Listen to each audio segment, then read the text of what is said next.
Hello there, guys. How you doing? I know it's been a little while since I've seen you. Um, I wanted to do a follow-up to a stream I did a week or two ago where I spoke about different zombie films and opinions and recommendations and all the rest of it. One of the films and books, for that matter, that I spoke about was World War Z. And sort of speaking about it on the stream prompted me to actually go and re-listen to the audiobook, to go re-watch the film adaptation with Brad Pitt.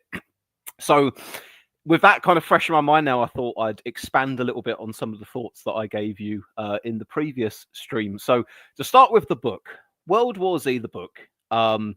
It's an oral history of the war against the living dead, and the way that it's framed is that it's a sort of like an after-action report that zombie apocalypse happens, engulfs the world, many millions of people die, governments fall, and eventually the nations kind of get back together, some kind of a semblance of a structure. The world is utterly changed, but they're adjusting and they're adapting, and they're finally taking the fight back to the zombies. And the book is sort of a person who's going around getting accounts from all different people who were involved, either involved in decision making in fighting the living dead, or simply had a role to play or an interesting anecdote during the time that the outbreak first started, or fighting against them, that kind of thing. So it's kind of an anthology of sorts. That they're all tied together in the same universe on the same world with the same set of events happening, but it will be vastly different perspectives and opinions on it. And I love the variety in there, the way that it's written, the fact that you've got these little readers' notes with certain terms that they're using. Like there's a weapon that you use to sort of impale zombies through the head, and that's called a lobo, short for lobotomizer, and it will have a like little reader's note. This is what this means. This is what that means. So it makes it feel as real, I suppose, as something like this could. And having re-listened to the audiobook of it recently, it reminded me just the scope of how many different accounts that it ends up going to. It will be medical professionals who have their experience of being called out to early accounts of rabies that are going on, or people who are doing like illegal black market organ transplants and things turning that way. You have people at the head of pharmaceutical companies. You have sort of politicians or people from the heads of big, American state institutions, and what was their initial response, all of that kind of thing. You've got the accounts of just regular people who some decided to flee their homes and try and head north. You've got others who might have been in the military or trying to fight against them with sort of staged set piece battles. The Battle of Yonkers is oh dear, the Battle of Yonkers is a great account of like they're trying to tell everyone, calm down, don't worry. Yes, the zombies are in the streets and they're killing everyone, but look, we've got the military, we've got the press here as well. We've got this big set piece. We've got all of our tanks and all of our weapons, and we're going to lure the zombies down a big highway, and we're just going to, we're going to massacre them, and everyone's going to feel good about that. And it doesn't go well at all. I don't want to say too much more about that, because I think for anyone who hasn't yet read or listened to the original book, it's so worth going and checking out. I don't want to sort of share too many details, really, but there'll be things like that. There'll be things like the crew of a Chinese nuclear submarine, and them kind of going AWOL for the duration of the apocalypse and kind of hiding about, and all kinds of stuff like that. There's such a big scope to it. It's such a well fleshed out world, and it really kind of justifies each decision or each progression of how the zombie apocalypse. I keep saying apocalypse. They keep referencing it as a war in the book, obviously, but I guess apocalypse does mean the end of times, and it's not the end of times, because ultimately humanity comes. Spoilers.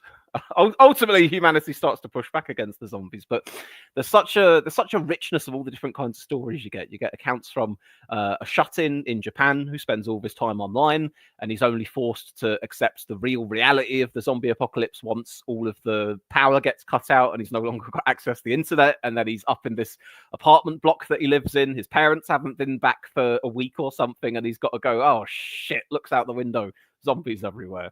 Here's in the hallway, zombies everywhere. What you're going to do?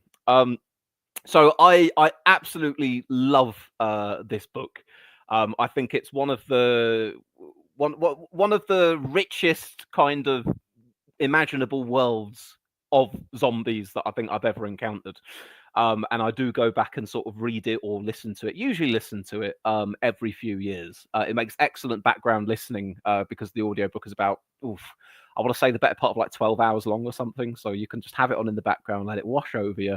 All these different accounts and interviews of what went on in World War Z, the war against the undead. Fantastic. Cannot recommend it highly enough. Now, the film, on the other hand, starring Brad Pitt, which came out in, I want to say about 2013. Off the back of listening to the audiobook, I decided, you know what, I'll give the film another try. From what I remembered about the film, I wasn't a big fan of it. I didn't think it was a good film. I thought it absolutely wasted the potential of the source material, and it had fairly little in common with the book, other than the fact that both of them are called World War Z, and a couple of little threads between them that are similar. But by and large, it could be a totally different zombie apocalypse type movie or world. So I went back to watch it to see if I sort of had the same opinion of it, because I think the first time I saw it was probably shortly after it first came out. And already being a fan of the book, I had my expectations, and because it fell short of my expectations, I thought it was terrible, no good. So I came into it again this time with a slightly more open mind, kind of going, okay, you know, that was what I thought about it back then, 10 odd years ago. What do I think about it this time? And my thoughts were broadly similar, to be honest. There were quite a few things about it that reminded me of disaster movies of the time. For some reason, things like The Day After Tomorrow, 2012. I was sort of feeling similar kind of vibes between those kind of films. I suppose the difference being, one of the big tropes of disaster movies is always it's an estranged family. It's a father who rarely ever sees his kids, but he just so happens to be the only guy with expertise in this particular natural disaster or whatever. Brad Pitt's got a happy family. Everyone's in a nice happy family in this one. But you know, Brad Pitt's, you know, he's a super military commando type guy. That he's one of the best. They need to get him in to help figure out the crack behind this, you know, the zombie apocalypse. What's going on? There's and I said this in the stream that I did a week or two ago. What I like about the film is there are a few good action scenes, a few good action set pieces, which are quite fun to watch. So I certainly can't fault it for that. There's a bit very early on in the film where like they're just beginning to see you know, the emergence of all these zombies, and they're stuck in traffic in, I assume it's like New York City or something, but they're stuck in traffic, and you've got these motorbikes whizzing by and a lorry that's gone out of control, and people are panicking, running past all the cars. It's this sort of, it really does build the tension where you kind of go, oh my God, you know, they need to get out. Something's coming. And I'm sure that scene in particular reminded me of disaster movies, because you could replace the zombies for, I don't know, an oncoming, you know, when the cold or the water sweeps in, when it's the day after tomorrow, or when various natural disasters are destroying everything in 2012. But I think that's a really good initial little scene. And there's a bit where Brad Pitt is watching someone who's been bitten by a zombie, falls down and dies, and then gets back up and reanimates. And it's got this audio cut over it that sounds like it's from like a child's toy or something, like counting up to 10 or something like that. And I thought, oh, that's pretty good. That's pretty good. I like it. So as of about the first 10 or 15 minutes of the film, I was going, you know what, this is better than I thought it would be. And then it started getting a bit boring and a little bit stupid. And I went, oh, no, okay, yeah, this is what I remember about the film. And it just felt like, how can I describe it? I think the problem is it's very hard not to separate the film from the books. If I'm comparing it with the books, there are so many stories in the book, so many interesting things that happen in the book that just are not on screen in the film. It feels like such a waste, and you kind of find yourself going, why am I just watching Brad Pitt as, you know, action man, a handsome action man type A, who goes around to be brave and do this, that, and the other? You know, it doesn't give me what I want in zombie films. And I think what it is actually, When it comes to most other zombie movies, I like seeing things from the vantage point of the apocalypse of starting. It's regular people. Are they trying to hold up in a shopping mall? Are they trying to defend their house? You know, what are they doing? How are they responding to this apocalypse? With this one, in a way, although on the face of it, it's the same kind of issue. You know, oh my god, zombies! What are we going to do? It feels a step removed from that sort of street level reality of it. You do get more of that at the beginning, absolutely, but then by the time they're sort of evacuated onto a big government, I think it's like a big air hangar boat in the middle of the ocean or something. It departs from that kind of base level, street level zombie film, and it becomes Brad Pitt is jet setting around the world. He's flying over to this country. He's flying over to that country. We're gonna have a little set piece where he goes in a facility and shoots some zombies. We're gonna have another set piece where he goes to Israel and some zombies climb over a wall. And again, in fairness, as far as action set pieces go, the imagery of these zombies sort of ravenously forcing themselves against a giant wall to the point that they start to pile on top of each other and climb up one another in order to get over the wall. That's pretty cool.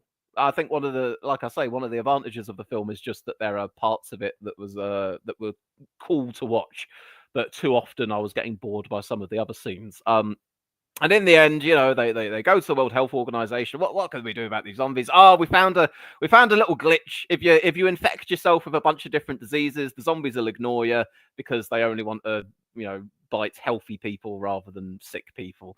That was a spoiler. I'm going to add a thing in the description that says spoilers for the movie at random points. Yeah,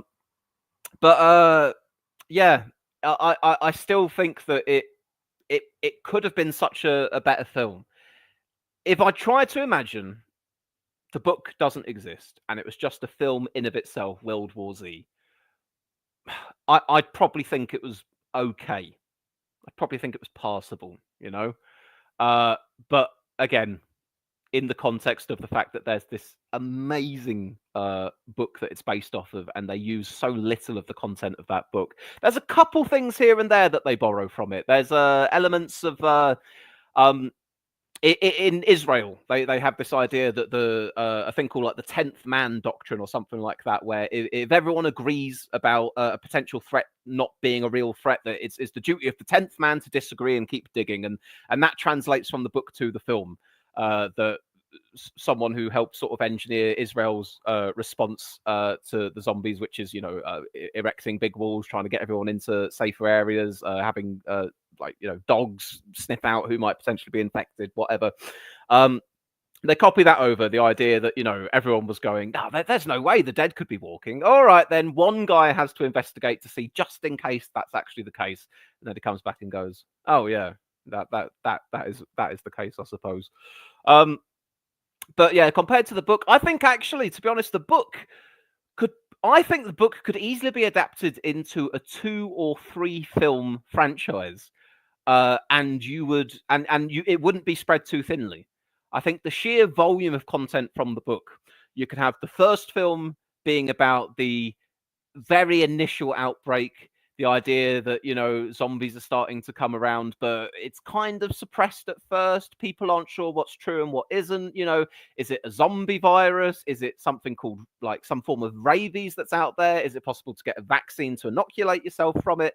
Certain countries are starting to go dark and have issues, but other ones seem relatively untouched. And maybe towards the end of the first film, you really begin to get that sort of panic setting in, and, you know, the shops are getting looted, people are fleeing the cities and all that sort of thing, and that could be maybe the climax of the first film.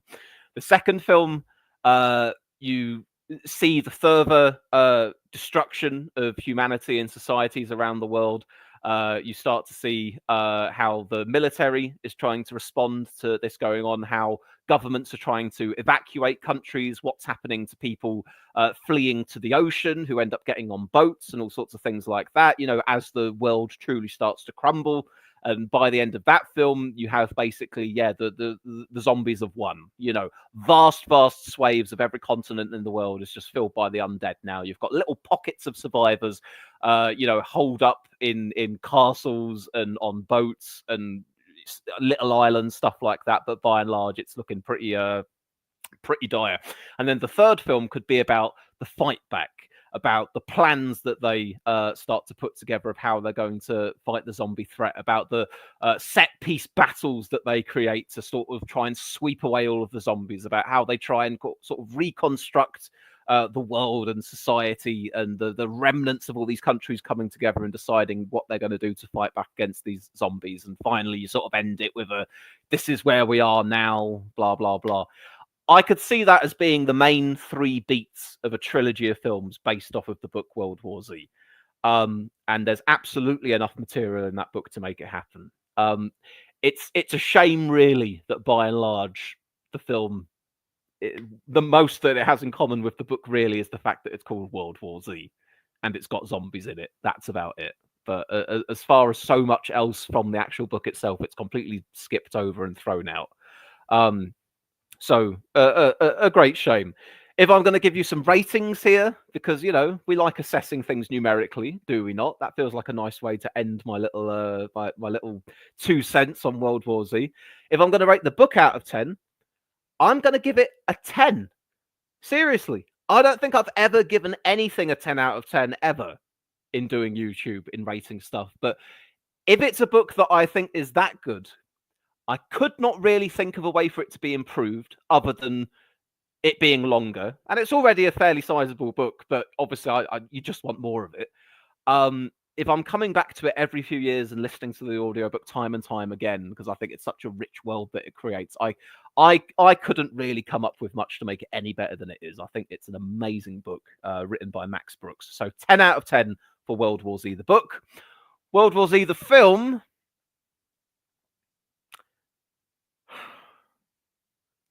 I think I'm gonna have to go with like a 4, probably a 4, to be honest. There's some stuff in there that's interesting, but there's a lot of wasted potential as well. So there we are. And just quickly, we've got Lee Ball here in the chat. Hello there, Lee, who says, "Oh, I thought this was going to be about Israel or Russia. But then I remembered all the newly variegated content." Well, exactly. I can't be. It's look, guys. It's the winter months. The sun is setting at like 4 p.m. these days. It's a bad time. It's a hard time. I don't want to be here talking about geopolitics. Ugh. I'm going to talk about zombies. Play Pokemon. I'm going to do the fun stuff. There we are. And afternoon, Pterodax as well. Hello there. Right, there we are. I'm back again after a little bit of an absence, but it's nice to see you all. There are my thoughts, my expanded thoughts on World War Z. And to anyone who has even a vague interest in the zombie genre, go and listen to the audiobook. Read it if you're a reader. I'm not that much of a reader. Go listen to the audiobook. The film, the film you can leave. You're not missing out too much on the film, to be honest. All right. See you later. Bye.